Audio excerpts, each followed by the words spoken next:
வேத பயணத்தில் இன்று நாம் பார்க்க போவது தூதனை அனுப்பினார். தானியேல் 3:28 அவர் தமது தூதனை அனுப்பி தம்முடைய தாசரை விடுவித்தார்.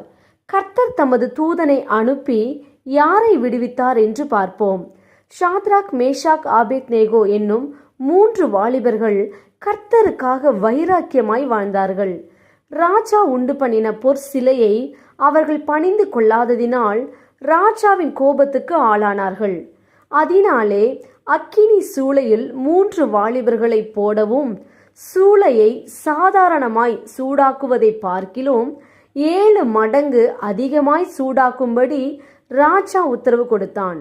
அந்த 3 வாலிபர்களும் ஜீவனுள்ள தேவனை தவிர வேறொரு தேவனை சேவித்து பணியாமல் அவரையே நம்பி ராஜாவின் கட்டளையை தள்ளி தங்கள் சரீரங்களை ஒப்பு கொடுத்ததினால் கர்த்தர் தமது தூதனை அனுப்பி அவர்களை விடுவித்தார். ஆம், நாமும் அந்த வாலிபர்களைப் போல தேவனுக்காய் வைராக்கியமாக வாழும்போது கர்த்தர் நமக்கும் தமது தூதனை அனுப்பி நம்மையும் தப்புவித்து விடுவிக்க வல்லவராயிருக்கிறார். நாம் ஜெபிப்போம். அன்பின் பிதாவை, கேட்ட வார்த்தையின்படியே நீர் எங்களுக்கு செய்ய போற கிருபைக்காய் ஸ்தோத்திரம். இயேசுவின் நாமத்தில் ஆமேன். கர்த்தர் தாமே இந்த வார்த்தைகளை கொண்டு உங்களை ஆசீர்வதிப்பாராக. ஆமேன்.